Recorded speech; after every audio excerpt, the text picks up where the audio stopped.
আওয়ামী লীগ নিষিদ্ধ জুলাই হত্যাকাণ্ডের দ্রুত বিচারের দাবিতে প্রধান উপদেষ্টা ডক্টর মোহাম্মদ ইউনূসের সরকারি বাসভবন যমুনার সামনে চলছে ছাত্র জনতার বিক্ষোভ।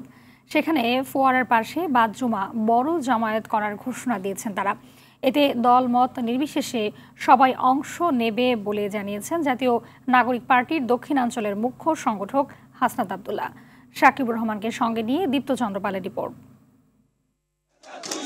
আওয়ামী লীগকে নিষিদ্ধ করার দাবিতে মিন্টু রোডে ফোয়ারার সামনে অস্থায়ী মঞ্চে অবস্থান নিয়েছে ছাত্র জনতা। এখানে জুম্মার নামাজ আদায়ের পর জনসমুদ্র হবে বলে জানায় তারা। যমুনার সামনে চলমান বিক্ষোভ কর্মসূচি থেকে আওয়ামী লীগ নিষিদ্ধের দাবিতে বাদ জুম্মা বড় জামায়াতের ঘোষণা দেন জুলাই আন্দোলনের অন্যতম সংগঠক হাসনাত আব্দুল্লাহ। যতক্ষণ না পর্যন্ত আওয়ামী লীগকে ফ্যাসিস্ট গণহত্যাকারী আওয়ামী লীগকে সন্ত্রাসী সংগঠন হিসেবে ঘোষণা দিয়ে নিবন্ধন বাতিল করে রাজনৈতিক কর্মসূচি নিষিদ্ধ করার মধ্য দিয়ে তাদেরকে নিষিদ্ধ করা হয় এবং বিচারিক প্রক্রিয়া সুস্পষ্ট রূপে আমাদের সামনে উপস্থাপন করা হয়, ততক্ষণ পর্যন্ত আমরা এই রাজপথ ছাড়ব না। অবস্থান ও বিক্ষোভে অংশ নিয়ে হাসনাতের সঙ্গে একাত্মতা জানায় বিভিন্ন সংগঠনের নেতারা। জুলাই গণ অভ্যুত্থানে অংশ নেয়া সব শক্তি ঐক্যবদ্ধ রয়েছে বলেও দাবি তাদের। ছাত্র জনতার এই দাবিকে সামনে রেখে আওয়ামী লীগকে নিষিদ্ধ করে বাংলাদেশের জনগণের দাবি বাস্তবায়ন করবেন।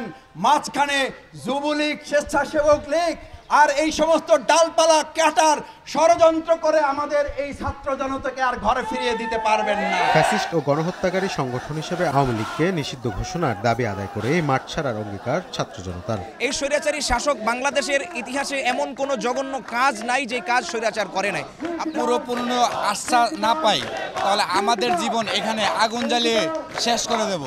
আমাদের অদূর ভবিষ্যৎ যদি এই সরকার না করতে পারে তাহলে আমরা মনে করি এই সরকার থাকার মতো যোগ্যতা তার কাছে নাই। আওয়ামী লীগ দ্বিতীয়বার রাজনীতি করার কোনো রকম সুযোগ না থাকে, সেই প্রত্যাশা নিয়ে আমরা রাজপথে ছিলাম, আছি, থাকব। আওয়ামী লীগকে নিষিদ্ধ করার দাবিতে ঢাকার বাইরেও অনেক জায়গায় বিক্ষোভ করেছে ছাত্র জনতা। প্রত্যেকটা জায়গায় কেন দেখা দিচ্ছে। দীপ্ত চন্দ্রপাল, RTV, ঢাকা।